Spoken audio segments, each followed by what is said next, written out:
بجائے اس کے کہ امانت کے طور پہ یا خان کے یا پارٹی کے فائدے کے لیے استعمال کرتے، انہوں نے گزشتہ 1.5 سال میں پارٹی میں لوگوں کو گرانا اور لوگوں کو نوازنے کا سلسلہ شروع کیا ہوا ہے۔ جو لوگ گرائے جاتے ہیں وہ لازماً اپنا رد عمل بھی رکھتے ہیں اور دیتے بھی ہیں۔ یہ جو اختلافات ہیں، یہ اختلافات انہی لوگوں کے پیدا کردہ ہیں جنہوں نے مختلف مواقع پہ ان لوگوں کو انجیکشن لگائے۔ علی امین خان اگر ایک رد عمل دے رہا ہے، یہ بیسیکلی اختلافات تو عاطف خان اور علی امین خان کے گروپوں کے درمیان الیکشن سے پہلے بھی تھے، اور چونکہ پوٹینشل کینڈیڈیٹ تھے رائیول وزارت اعلیٰ کے لیے، لیکن خان نے اس وقت فیصلہ کیا کہ جی کے پی میں جو ہے وہ علی امین خان ہی وزیر اعلیٰ ہوں گے، اور آپ کی بات کے درمیان میں بول رہا ہوں، مگر شیر افضل مروت صاحب، مانا یہ اختلافات پرانے تھے، یہ اختلافات ہمیں بھی پتا ہے کہ پرانے ہیں، لیکن اس ٹائم پر یہ ٹائمنگ بہت امپورٹنٹ ہے نا۔ ہم تو یہ سمجھ رہے تھے آپ لوگوں کے بیانات سے کہ آپ کی پارٹی کوئی بڑی تحریک شروع کرنے والی ہے عمران خان کی رہائی کے لیے، تو اس ٹائمنگ پر یہ بیانات کیوں دیے؟ پرانے معاملات ہیں نا، یہ وقت کیوں چوز کیا گیا؟ اس کی کیا وجہ ہے؟ دیکھیں میں اپنی مثال دوں، اگر آپ نے مجھے نکلوا ہی دیا تو میرا ریاکشن کب آئے گا؟ یہی وقت ہے نا جب میں ریاکشن دیا تھا کہ کن لوگوں نے نکلوایا اور کیوں نکلوایا ہے۔ علی امین خان سے صوبائی صدارت کا منصب چھین لیا گیا، تو لہٰذا رد عمل تو آنا ہی تھا۔ تو اس طرح جو سواتی صاحب بول رہے ہیں، یا بابر سلیم سواتی صاحب کے حوالے سے منصرک کی سیاست ہے، یا یہ مسئلے مسائل تو بہت سارے لوگوں کی پوشیدہ ہے۔ آپ دیکھ لیں 3 مہینوں سے سردار لطیف کوسہ صاحب خان کے پاس نہیں گئے، ان سے سارے کیسز سلمان اکرم راجہ صاحب نے سارے فائلیں سمیٹ لیے۔ یہی پوزیشن جو ہے علی ظفر صاحب کی ہے۔ اور جہاں پارٹی کی تنظیمیں نہیں ہیں، مثال کے طور پہ بلوچستان میں برائے نام تنظیم ہے، سندھ میں جو ہے تنظیم عملی طور پر نہ ہونے کے برابر ہے، اور یہی صورتحال پنجاب میں ہے۔ یہاں تنظیم سازی کی کوششیں کبھی ہوئی ہی نہیں گزشتہ 1.5-2 سالوں سے۔ تنظیم سازی تو بعد کی بات ہے نا، جو ہے دیکھیں اگر علی امین گنڈا پور سے صوبائی صدارت کا عہدہ لیا تو وہ آپ کے رہنما نے لیا۔ احتجاج کرنا تو یعنی اگر وہ اعتماد کرتے ہیں اپنے لیڈر کے اوپر تو ان کا تو احتجاج بنتا نہیں کہ وہ احتجاجاً کہیں کہ جی فلاں جو ہے وہ سازش کر دیتا اور فلاں سازش کر دیتا، تو اس طرح کے بیانات وہ لے کر آتے۔ تو ان کو کیا اعتماد نہیں ہے اپنے قائد کے فیصلے پر؟ نہیں، قائد کا فیصلہ اس ٹائم آنا جو ہے بہت سارے سوالات کو جنم دیتا ہے۔ اچھا، مطلب یہ ایک شخص جس نے پوری پارٹی کی تنظیم کو بچائے رکھا، جب ساری تنظیمیں جو ہیں ڈے گئی تھی اور الیکشن جیتے، حکومت بنائی، تو پھر آپ نے اگر ان سے باوجود یہ لینا بھی تھا۔ دیکھیں جنید اکبر خان بڑے لائے لسٹ آدمی ہیں، میں بڑی ریسپیکٹ کرتا ہوں، لیکن عاطف خان اور یہ ایک گروپ ہے، تو آپ نے یہ منصب جو ہے دوسرے گروپ کو دیا، اور اب جو ہے واضح طور پہ چیف منسٹر کو آپ نے محروم کر دیا سیاسی طاقت سے۔ تو لہٰذا یہ فیصلہ مؤخر ہو سکتا تھا، کچھ عرصے بعد ہو سکتا تھا، یا علی امین خان اور اس گروپ کو بٹھا کے اختلافات دور کر کے ہو سکتا تھا۔ اس طریقے سے تو اب لگے ہوئے ہیں۔ آپ کے قائد تو جیل میں ہیں اور ان کے فیصلوں پر اعتبار نہیں ہے اس قیادت کو۔ بھئی انہوں نے جو بھی فیصلہ کیا اس کو آمنا صدقہ کہنا چاہیے، اس کو قبول کرنا چاہیے۔ میں تو یہ لائلٹی سمجھتا ہوں، لیکن ایسا نہیں ہو رہا۔ تو اب باہر جو لوگ ہیں ان میں تو اتنا انتشار ہے، تو ان کو بٹھائے گا کون ساتھ میں؟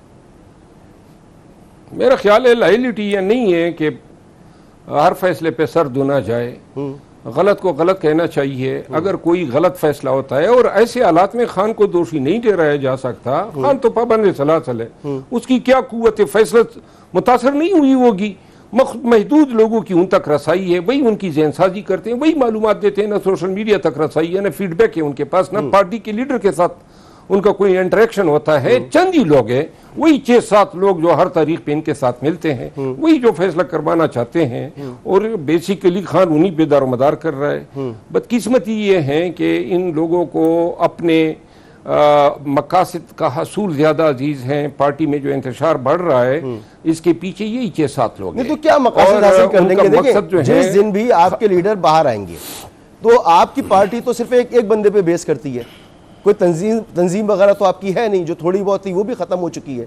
تو ایک ون مین پارٹی ہے آپ کی, وہی جس کو چاہے وہ لیڈر بنا دے, جس کو چاہے زیرو کر دے. تو یہ لوگ کیا فائدہ حاصل کر لیں گے اس دوران؟ یہ کرنا کیا چاہ رہے ہیں بقول آپ کے کہ کچھ لوگ اپنے مقاصد کے لیے کر رہے ہیں, کیا حاصل کر لیں گے؟ شاید ان لوگوں کو یہ خیال آتا ہے کہ خان کے اندر رہنے سے جو خان کے باہر رہنے کے نتیجے میں یہ نہیں حاصل کر سکتے تھے وہ اندر رہ کے حاصل کر رہے ہیں.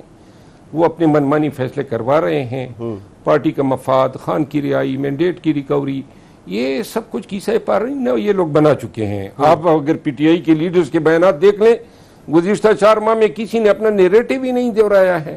کسی نے عدالتوں میں نا انصافی پہ بات نہیں کی, 26ویں آئینی ترمیم پہ بات نہیں کی, گولی کیوں چلائی پہ بات نہیں کی, کسی نے مینڈیٹ کی ریکوری پہ بات نہیں کی. یہ وہ بیانیے تھے جن پہ ان کو بولنا چاہیے تھا. وہ اپنے مقاصد سے ہٹ کے اپنے ہی ایک دوسرے کے خلاف لگے ہوئے ہیں. ابھی یہ بات کر رہے ہیں کہ ہم تحریک چلائیں گے, اپوزیشن کا گرانڈ الائنس بنائیں گے. یہ دیکھیں, تحریک چلانے کے لیے میں تو اس پارٹی کا وہ شخص ہوں جس نے تحریک چلائی ہے, اور ہر اس شخص کو میں نے دیکھا ہے, پرکھا ہے, بڑے مشکل وقت میں آپ نے چلانے کے قابل ہے. بڑے مشکل وقت میں آپ نے تحریک چلائی ہے, جس وقت تو میں یہ بتا سکتا ہوں سب انڈر گراؤنڈ تھے, اس وقت آپ باہر نکلے ہوئے تھے. یہ تو بالکل ٹھیک ہے. تو آپ سے بھی خان صاحب تحریک تو نہیں, میں تو دیکھیں یہی وہ لوگ ہیں نا, وہ نہیں چاہتے تھے 11 اپریل 2024 سے میں سائیڈ لائن ہوں, اور جو ہی یہ لوگ باہر آئے اور ملاقاتیں ان کی شروع ہوئی تو انہوں نے سب سے پہلا اٹیک مجھ پہ کیا, اور پھر پے در پے انہوں نے ہر اس شخص کو سائیڈ لائن کیا تو خان کے لیے کوئی ریزلٹ لا سکتا تھا. میں نے ایک ہی چیز مانگی تھی خان سے کہ احتجاج کی کمیٹی بنائیں. ہمارے احتجاج جو ہیں سٹریم لائن نہیں ہے, انسٹیٹیوشنلائز نہیں ہے, ہمیں بار بار کمیٹیاں بنانی پڑتی ہیں. پرماننٹ ایک باڈی بناتے ہیں جس پہ خان نے اتفاق کیا, اور ان کو یہ اندیشہ پیدا ہو گیا کہ کہیں خان اگر ان کے تو فیل یا اس کے احتجاج جس کی قیادت خان کا خیال تھا کہ مجھے تفویض کریں گے, اگر اس طفیل خان باہر آ جاتا تو شاید ان کی نظروں میں جو ہے میرا جو ہے گراف گرایا جانا بڑا مشکل ہوتا. مگر میرا ہی پتہ کاٹ دیا. شیر افضل مربز صاحب, آپ کتنا کہیں کہ اس میں خان کی غلطی نہیں ہے, مگر مجھے بتائیں نا کہ خان ہی تو فیصلے کر رہے ہیں نا کہ کس کو ملنا ہے, کس کو نہیں ملنا, کس کے ذریعے تنظیم چلانی ہے, کس کے ذریعے تنظیم نہیں چلانی. مردم شناس وہ پہلے بھی شاید ثابت نہیں ہوئے, بزدار کی شکل میں, دیگر فیصلوں میں, اور اس وقت بھی ان کا ایک بڑا پرابلم لیڈرشپ کا یہ نظر آ رہا ہے آپ کے بقول کہ انہوں نے ان لوگوں کو جو ہے وہ پارٹی کی قیادت دے دی ہے جو اس کے اہل نہیں تھے بقول آپ کے. تو مردم شناسی نہ ہونا یہ تو خان کا مسئلہ ہے نا. دیکھیں, اس کو آپ مردم شناسی سے تعبیر کرتے ہیں. کبھی آپ جیل میں نہیں رہے ہوں گے لیکن میں جیل میں رہا ہوں, اور جیل میں آپ کا نہیں, دیکھیں جیل پاکستان میں تو اب جیل ویسے ضروری نہیں ہے کہ جرائم پہ چلا جائے. صحافی آپ کے کولیگ روزانہ آتے جاتے ہیں. آپ کراچی میں ابھی بھی ایک آپ کے دوست ریمانڈ پر ہیں, یہ کوئی انہونی نہیں ہوگی. پاکستان میں آپ کوئی بھی چیز ایکسپیکٹ کر سکتے ہیں. میں جیل گیا ہوں کئی دفعہ, اور اسی پی ٹی آئی کے خاطر گیا ہوں. تو جیل میں آپ اکیلے تنہا ہوتے ہیں, آپ کا سارا دار و مدار باہر والوں پہ ہوتا ہے. ٹھیک ہے, جو آپ کے رشتہ دار یا پارٹی کے لوگ یا آپ کے دوست احباب ہوتے ہیں, وہ جو آپ کو آ کے آپ کے کانوں میں جو باتیں ڈالتے ہیں, اور وہی یعنی 6-7 لوگ جن کا ایک ہی بیانیہ ہوتا ہے اور یکسوئی ہوتی ہے, اور ان میں جو تو لہذا کیوں کر آپ کہیں گے کہ جی یہ تو میرے مخالفین ہوں گے یا مجھے نقصان پہنچائیں گے. خان کے پاس کیا دوسرا آپشن رہتا ہے؟ جیل میں جو شخص پابند ہوتا ہے, پابند سلاسل ہوتا ہے, اس کی قوت فیصلہ سیریسلی کمپرومائز ہو جاتی ہے. تو اس کو ملاقاتیں پھر زیادہ لوگوں سے کرنی چاہیے نا. اب آپ لوگوں سے نہیں ہو رہی ملاقاتیں, تو یہ بھی تو فیصلہ انہی کا ہے نا. بہرحال یہاں پہ ایک بریک میں افضل مربز صاحب, اور بریک سے پہلے جاتے جاتے مفتاح اسماعیل صاحب نے ہمیں جوائن کر لیا. سر بہت شکریہ آپ کا, اور بریک کے بعد واپس آتے ہیں اور پھر گفتگو کرتے ہیں. ایک بریک.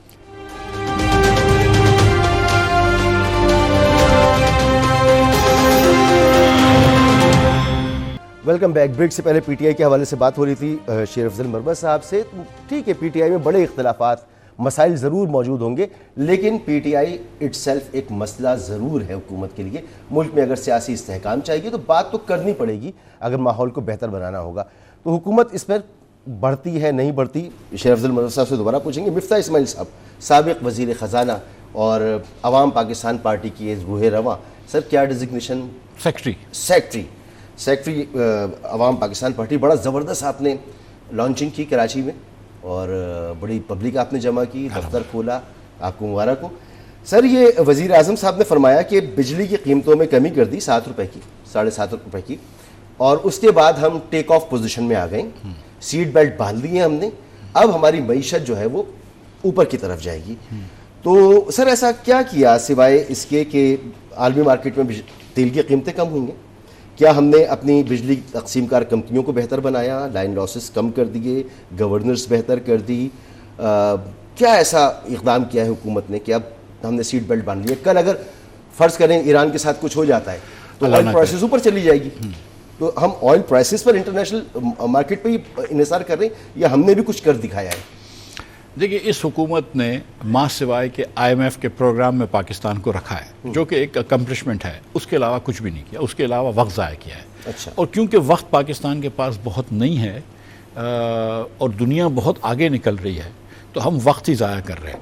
ہم ابھی تک ایک کمیٹی میں بیٹھ کے آپس میں ڈیسائیڈ کر رہے ہیں یا امریکہ میں جو ٹیرف لگیں کہ کیا کرنا ہے.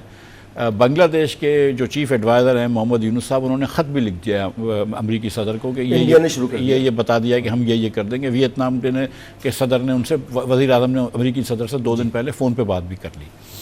ہم ظاہر ہے کہ نہیں کر پا رہے. ہمارے پاس دیکھیں اس وقت سب سے بڑا مسئلہ بلوچستان کے اندر ہے. ایک جو انسرجنسی ہے، جو ٹیررزم ہے اس کے ساتھ.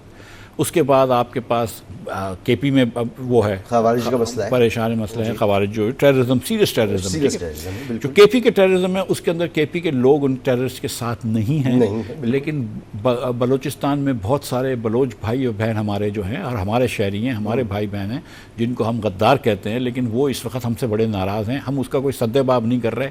ہم ابھی بھی یہ سمجھ رہے ہیں کہ یہ پولیس ایکشن کا مسئلہ ہے کہ 2 SHO کی یا 3 SHO کی مار ہے. اس کے بعد آپ سندھ کے اندر کنال بنا رہے ہیں، جس سے، یا پنجاب میں معاف کیجیے گا، چولستان میں کنال بنا رہے ہیں، جس سے سندھ کے اور جنوبی پنجاب کے بھی کچھ اضلاع میں افیکٹ آئے گا، ان کا پانی ڈائیورٹ ہوگا. جو کم از کم یہ لگ رہا ہے. ہم یہ بات حکومت کلیریفائی بھی نہیں کر رہی کہ یہ پانی کہاں سے آئے گا، کدھر جائے گا، تاکہ یہ کم از کم یہ چیز ٹھنڈی ہو جائے. اس کے بعد پنجاب کے اندر بھی آپ نے ہزاروں چھاپے مارے ہیں PTI کے ورکران کے اوپر. ان کی بہنیں، بیویاں، مائیں وہ ناراض بیٹھی ہیں. آپ کے پاس جو سب سے بڑی پاکستان کی پارٹی ہے، اس الیکشن کے اندر بھی جتنے بھی ریگڈ الیکشن سپوزڈلی تھے، اس کے اندر بھی سب سے بڑی پارٹی بہرحال PTI ہے. اس PTI کے لوگ آپ سے ناراض ہیں. میں PTI کے لیڈران کی بات نہیں کر رہا، PTI کے سپورٹر ناراض ہیں. آپ کا اس پہ جواب کیا ہے کہ ایک PTI کا سپورٹر ہے تھوڑا سا، اور ایک جرنلسٹ ہے. اب پاکستان میں آج کل جرنلزم کو بھی کرائم ہو گیا، جرم ہو گیا ہے، اور PTI کا سپورٹر بھی ہونا جرم ہو گیا ہے. وہ دونوں کو آپ نے ایک فرحان ملک جیسے شریف آدمی کو پکڑ کے بند کر دیا ہے. ٹھیک ہے. اس کے اوپر آپ نے کریڈٹ کارڈ چوری کے الزام لگا دیے. مطلب جو فرحان ملک کو ہم جیسے لوگ جانتے ہیں، آپ بھی جانتے ہوں گے، مطلب ہنسی سکتے ہیں اس کے اوپر. ٹھیک ہے. اور افسوس کی بات ہے. ٹھیک ہے. دنیا کہاں پہنچ رہی ہے، ہم یہ حرکتیں کر رہے ہیں. تو وزیر اعظم صاحب کہہ رہے ہیں ٹیک آف کر لیا. بھائی آپ نے IMF سے وعدہ کیا تھا اور قوم سے وعدہ کیا تھا کہ آپ نچکاری کریں گے، آپ نے نہیں کی. اکثر فیل ہو گئے. PIA کی نچکاری آپ نے جان بوجھ کے رکوائی. آج تک آپ نے کوئی کمپنی کی نچکاری نہیں کری. ٹھیک ہے. شہباز شریف صاحب کا ریکارڈ ہے کہ انہوں نے کبھی زندگی میں نہیں کی. اس کے بعد آپ نے کہا تھا کہ ہم کچھ اخراجات جو ہے وہ صوبے کو ٹرانسفر کریں گے، بسٹ وغیرہ کے آپ نے نہیں کیے، جو آپ نے فسکل پیک کرا تھا. انہوں نے کہا تھا ایگریکلچر ٹیکس بنائیں گے، آپ نے وہ نہیں کیا. آپ نے جب بجلی کے ریفارمز کرنے تھے تو آپ نے کہا ہم سولر کے کسٹمرز کو، جن کو آپ لے کر آئے تھے اور آپ نے کہا تھا کہ سولر لگاؤ، آپ نے کہا ہم ان کے تمہارے ریٹ کم کر رہے ہیں. وہ اس کے اندر جو رکوایا ہے اس کے اندر تھوڑا سا ہم جیسا بھی ہاتھ تھا. لیکن مطلب مفتاح اسماعیل کی کیا حیثیت ہے؟ یہ جو 2,85,000 لوگوں کے ساتھ آپ ظلم کر رہے تھے، ان کا بھی تو یہ تھا کہ یہ کیا کر رہے ہو. آپ نے کہا کہ ان کو 4 سال میں ریٹرن مل جائے گا، 5 سال میں ریٹرن مل جائے گا. او بھائی، یہ جو فرٹیلائزر کمپنیوں کتنے عرصے میں ریٹرن کرتی ہیں، کبھی ان کا کیلکولیٹ کیا ہے؟ مگر IPPs والے کتنے عرصے میں ریٹرن کر رہے ہیں، کبھی ان کا کیلکولیٹ کیا ہے؟ ورلڈ بینک کہہ رہا ہے کہ اگلے سال تک جو ہے ہم خط غربت سے کافی لوگوں کو اوپر اٹھا لیں گے. 2025 کا سال اس کی پریڈکشن یہ ہے کہ اچھی ہوگی. سر ذرا شیر افضل مربت صاحب سے ہی ہے. مربت صاحب، ٹیک آف کی پوزیشن میں حکومت ہے اور حکومت جو ہے وہ بڑی کانفیڈنٹ ہے. معیشت اس نے اچھی کر لی ہے. باقی پاور کوریڈورز میں آپ لوگوں کی رسائی نہیں, پارٹی آپ کی جو ہے وہ انتشار کا شکار. تو ایسی صورتحال میں آپ کچھ بھی, خان تو باہر نہیں آتے نظر آتے, کیا کہیں گے؟ کسی حد تک آپ کی بات درست ہے, لیکن جو بھی آلات پاکستان پہ مسلط ہیں, مفتاح صاحب نے بڑی صحیح اس کی نشاندہی کی. جی, پاکستان میں جو حکومت بیٹی ہے وہ بٹائی گئی ہے قبضے کے زور پہ, ہمیشہ بٹائی جاتی ہے نا. جو ہیں اب عوامی مینڈیٹ ان کو حاصل نہیں ہے, لیجیٹیمیسی ان کو حاصل نہیں ہے. اس کے بعد چو کا مربع ہے, کہاں کہاں سے چن کے پارٹیاں لائی گئی ہیں. ایم کیو ایم ہے, پیپل پارٹی ہے, پی ایم ایل این ہے, آزاد ہے اور باپ ہے, اور اسٹیبلشمنٹ کے بھی حمایت یافتہ تمام امیدواران یا جو ریپریزنٹیٹیوز ہیں, انہوں نے ایک حکومت بنائی. آپ کیبنٹ سے ان کی کارکردگی کا اندازہ لگا لیں. تو حکومت نکل جائے گی. اجازت دیجیے گا مجھے. جی بھائی, آپ نے باپ کی بات کی, آپ نے کہاں بھات بھانت کے لوگ جمع کر لیے. سر 2018 میں بھی تو باپ آپ کے ساتھ تھی نا, آپ کی حکومت بھی تو ایسے بنی تھی نا. تو یہ شکوہ بنتا نہیں ہے نا, یہ شکوہ نہیں بنتا. اور شکوے کر لیں مگر کم از کم یہ شکوہ نہیں بنتا. یہ شکوہ اس طرح بنتا ہے کہ اگر 2018 میں حکومت ان لوگوں کی حمایت سے اور اسٹیبلشمنٹ کی حمایت سے بنائی تھی تو یہ ایک گناہ کا ارتکاب ہوا تھا. اس کا یہ مطلب تو نہیں ہے کہ یہ اس گناہ کا دوبارہ ارتکاب کیا جائے. اور اس کی قیمت ہم کیا ادا کریں گے؟ آپ ذرا یہ تو سوچیں نا. دیکھیں, آپ کی قانون کی حکمرانی آپ کی ریاست سے تقریباً معدوم ہو چکی ہے. پھر یہاں پہ آپ دیکھیں کہ جمہوریت کا کیا مستقبل ہے, جہاں فارم 47 پہ لوگوں نے اسمبلی میں پہنچنا ہوگا تو کون سی پارٹیاں عوام کے پاس جائیں گی؟ مربع صاحب, بہت عزت کے ساتھ, بہت احترام کے ساتھ, آپ بڑے محترم ہیں میرے لیے. ہمیں ان باتوں سے شاید آگے نکلنا چاہیے. جس گناہ میں لذت مل رہی تھی, جب تک لذت ملتی رہی وہ گناہ نہیں لگا. اب اگر کوئی اور کر رہا ہے تو وہ برا لگ رہا ہے. دیکھیں, ایک چیز تو طے کر لینا, ہر ملک کا اپنا نظام ہے. ہمارے اڑوس پڑوس میں بادشاہتیں بھی ہیں, ہمارے چائنا کا نظام کچھ اور ہے, انڈیا کا نظام کچھ اور ہے. تو نظام ڈیلیور کرنا چاہیے, یہاں تک تو آپ بالکل ٹھیک ہیں, مگر جو نظام ہے وہی نظام ہے, اس نظام میں رہنا ہوگا. تو اس نظام سے میں مفتاح صاحب سے بھی اس پہ کمنٹ کروں, پھر آپ کے پاس بھی آتا ہوں. سر, کیا آپ نے بھی پولیٹیکل پارٹی بنائی ہے, آپ نے بھی کئی مرتبہ کہا کہ ہم اسٹیبلشمنٹ کے ساتھ نہیں آئیں گے, لیکن اسٹیبلشمنٹ تو ہر ملک میں ہوتی ہے اور اس کا مارجن آپ کو رکھنا پڑتا ہے اپنے نظام کے اندر. تو نظام کو ڈیلیور کرنا چاہیے. تو نظام کی بہتری کی بات کرنی چاہیے یا اس لڑائی میں پھنسنا چاہیے ہمیں؟ دیکھیے, یہ جو آپ کی پہلی والی بات تھی کہ, اور یہ جو مروت بھائی نے بھی بات کی ہے کہ ٹھیک ہے, یہ بات درست ہے کہ خان صاحب کو بھی کون لے کر آیا تھا, وہی لوگ لے کر آئے تھے جو اس والی نون کی حکومت کو لے کے آئے یا پی ڈی ایم کی حکومت کو. بے نظیر کو بھی 88 کے بعد لے کر آئے تھے, نواز شریف کو بھی لے کر آئے تھے. لیکن اس میں ایک فنڈامنٹل فرق ہے. بے نظیر بھٹو صاحبہ کو جب 88 میں لے کر آئے تھے تو بے نظیر بھٹو صاحبہ کو ووٹ ملا تھا, لیکن اسٹیبلشمنٹ نے ان سے ایک ڈیل کری تھی جس کے اندر ان کا کچھ پاور ریسٹرکٹ کیا تھا. اپنے وزیر انہوں نے اپنا ڈی جی ایس آئی لگایا تھا, کلو صاحب کو لگایا تھا, بڑے مسئلے ہوئے تھے. لیکن بے نظیر بھٹو کے پاس ایک پبلک لیجیٹیمیسی تھی جو عمران خان, جو میاں نواز شریف کے پاس بہت تھی 2013 میں, عمران خان کے پاس کم تھی لیکن تھی 18 میں, لیکن اس وقت یکسر نہیں ہے. ٹھیک ہے, یہ دیکھیں, یہ کبھی ایسا نہیں ہوا کہ پرائم منسٹر صاحب وہ ہوں جو اپنی سیٹ ہارے ہوں. ٹھیک ہے, چیف منسٹر صاحبہ وہ ہوں جو اپنی سیٹ ہاری ہیں. یہ یہاں پہ یہ ہوا ہے کہ آج ان کو لاہور سے ایک سیٹ جتنا حال ہے, مطلب مشکل ہے. ٹھیک ہے, ہیونگ سیڈ دس, تو ایک تو تھوڑی سی تو لیجیٹیمیسی ہونی چاہیے نا. اس کے بعد دوسرا یہ ہے کہ مطلب ہم تو پی ٹی آئی سے روز بات کرتے ہیں. ٹھیک ہے, یا روز تو نہیں, مطلب کہ اکثر بات کرتے ہیں. کچھ ہم ایگریمنٹ بھی کرنا چاہتے ہیں منیمم پروگرام پہ کہ جس کے اندر ہم آئین کی بحالی کی بات کریں. ہم یہ بھی چاہتے ہیں کہ یہ بھی دیکھیں کہ پی ٹی آئی کے اندر بھی یہ سوچ ہونی چاہیے کہ ہم سے غلطیاں سرزد ہوئی ہیں. میں یہی آپ سے پوچھنا چاہ رہا ہوں, پھر مروت صاحب کے پاس جاتا ہوں کہ سر, جس لڑائی میں آپ نے سینگ پھنسائے ہوئے, لڑائی وہ بنتی نہیں ہے نا. اگر آپ یہ کہتے ہیں کہ ہم سے غلطیاں سرزد ہوئی ہیں لیکن ہم آئندہ ایسا نہیں کریں گے تو پھر آپ یہ بات کر سکتے ہیں. لیکن اگر آپ یہ ماننے سے بھی آپ وہ کر دیں, انکار کر دیں, انکاری ہو جائیں کہ میں مانوں گا بھی نہیں کہ مجھ سے غلطی ہوئی ہے, تو پھر بڑا مشکل ہے. کفارہ بھی تو ہوتا ہے نا. غلطی کا کفارہ تو میرے خیال سے ہو کفارہ چکا نہیں ہے، ہے نا۔ میرے خیال سے ہو چکا ہے، بس کر دے یار۔ ایسی مروا صاحب یہ کفارہ تو نہیں ہے نا، کفارہ تو وہ ہو کہ غلطی تسلیم کرنے کے بعد کہیں اب توبہ کی، دوسرا بھی ایسا نہ کرے، ہم بھی ایسا نہیں کریں گے، اور پھر سچے دل کے ساتھ آگے بڑھیں۔ ڈیمانڈ آپ سے یہی ہے کہ بھائی غلطی تسلیم کر لیجئے، معاملات آپ کے حل ہو جائیں گے۔ یہ تو آپ کر نہیں رہے، کر لیں ایک بار، مسئلہ حل ہو جائے۔ دیکھیے اگر غلطیاں دیکھنی ہے، ہم نے ملک کے مفاد میں دیکھنا ہے، سب سے بڑی غلطی تو نظام کی ہے یا نظام کے دوام دینے والوں کی ہے۔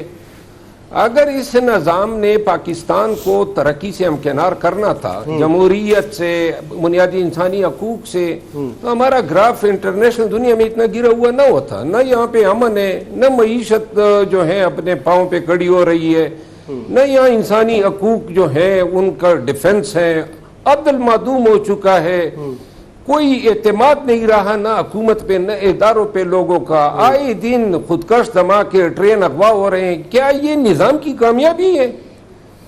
اس نظام کے لیے پاکستانی جو ہیں وہ اپنا دن رات ایک کیے ہوئے ہیں۔ سر میں میرا خیال ہے کہ سب سے بڑی ناکامی جو ہے سیاسی پارٹیوں سے کہیں زیادہ اسٹیبلشمنٹ کی ہے۔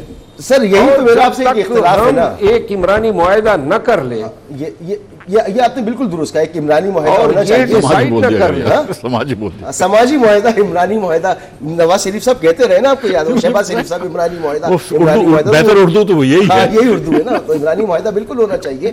لیکن سر میں عرض یہ کر رہا ہوں کہ چائنا جس نے کروڑوں لوگوں کو غربت سے نکالا، وہاں پر نہ انسانی حقوق تھے، نہ وہاں پہ ماحولیاتی احساس تھا کہ ان کے عوام کے ساتھ کیا ہو رہا ہے، ادھر چائلڈ لیبر بھی تھی، وہاں سب کچھ تھا، لیکن نظام نے گرو کیا۔ کیوں گرو کیا؟ کہ وہ یکجٹ ہو گئے، ون پارٹی سسٹم تھا، انہوں نے اپنے آپ کیا۔ تو یہ معاملہ تو ہر ملک میں ہوتے ہیں۔ اب اگر آپ یہ کہیں کہ جی ٹرین اغوا ہو گئی، یہ کہیں کہ جی خوارج آپ کے کنٹرول میں، ایسا نہیں ہے۔ خوارج کو آج بھی 9 دہشت گردوں کو مارا ہے جو افغانستان سے داخل ہو رہے تھے، ہمارے جوان شہید ہو رہے ہیں، تو ان کے تو ساتھ ہمیں کھڑا ہونا پڑے گا نا۔ سیاست اپنی جگہ، نظام کی بہتری اپنی جگہ، لیکن اس پر تو کم از کم ہمیں کمپرومائز نہیں کرنا چاہیے کہ ہم متون کریں اپنے شہید ہونے والے جوانوں کو، ان کی شہادتوں کو۔ ایسا میں نے کب کہا ہے؟ سر میں نے تو ایسی بات نہیں کی ہے۔ میں تو یہ گزارش کر رہا ہوں کہ جو جنگ ہم لڑ رہے ہیں جی اور خوارج کے خلاف یا بدامنی 24 سال ہو گئے ہیں، اس جنگ کو اختتام پذیر ہونا چاہیے۔ ٹھیک ہے، یہ ہماری صلاحیتوں پہ سوالیہ نشان کھڑے کر رہے ہیں، ٹھیک ہے، اور اس کو ختم کرنے کے لیے ضروری ہے کہ پوری قوم کو جو ہے آپ اپنے پشت پہ کھڑا کریں۔ سیاسی عدم استحکام جب تک ہوگا یہ جنگ آپ نہیں جیت سکتے ہیں۔ یہ اب ہر 2 مہینے کے لیے علیحدہ آپ کی پالیسیاں ٹیررزم کی آ جاتی ہے، اس سے آپ جنگ ختم نہیں کر سکتے ہیں۔ ٹھیک ہے۔ لوگ دہائیوں سے غائب ہیں، بلوچستان میں لوگ اپنے حقوق کے لیے کھڑے ہوئے ہیں، ان کی محرومیوں کا ازالہ کرنا ہوگا۔ یہ اس طرح تو نہیں ہے آپ کے ہاتھ میں ڈنڈا ہے اور آپ نے کہنا ہے سب کو میں نے سیدھا کرنا ہے۔ ان کو سننا ہوگا، ان کے ساتھ بیٹھنا ہوگا، اور تمام قوم کو جو ہے سفارا کر کے کم از کم یہ جو ٹیررزم ہے، دہشت گردی ہے، اس سے چھٹکارا حاصل کرنے کے لیے پوری قوم کو بھی افواج پاکستان کے شانہ بشانہ لڑنا ہوگا۔ بہت اچھی بات کی آپ نے، بالکل ایسا ہی ہونا چاہیے۔ لیکن یہ ہوگا کیسے؟ اس میں رویے تبدیل کرنے ہوں گے، سیاسی جماعتوں کو بھی اور باقی حلقوں میں بھی تبدیل کرنے ہوں گے، 2 قدم پیچھے ہٹنا ہوگا۔ لیکن یہ کیسے ممکن ہے؟ ایک بریک کے بعد مفتاح اسماعیل صاحب بھی موجود ہیں، شیر افضل مربت صاحب بھی ہمارے ساتھ موجود ہیں۔ ایک بریک کے بعد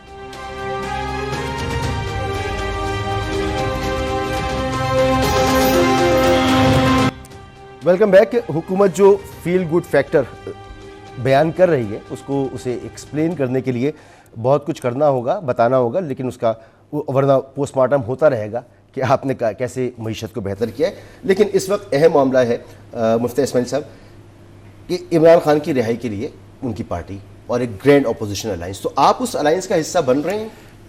اول تو یہ کہ میرا نہیں خیال ہے کہ جو الائنس کی بات ہو رہی ہے وہ خان صاحب کی رہائی کے لیے ہو رہا ہے۔ اچھا۔ ہم نے جو ابھی تک بات کی ہے اور جو پی ٹی آئی والوں نے بھی ہم سے بات کی ہے، JUI کے مولانا فضل الرحمان صاحب، پی کے میپ کے محمود خان اچکزئی صاحب اور دیگر جو رہنما ہیں، وہ بات کر رہے ہیں پاکستان میں قانون کی حکمرانی کی اور آئین کی بالادستی کی. کسی فرد واحد کی رہائی کی یا پابندی سلاسل کی بات نہیں ہو رہی ہے.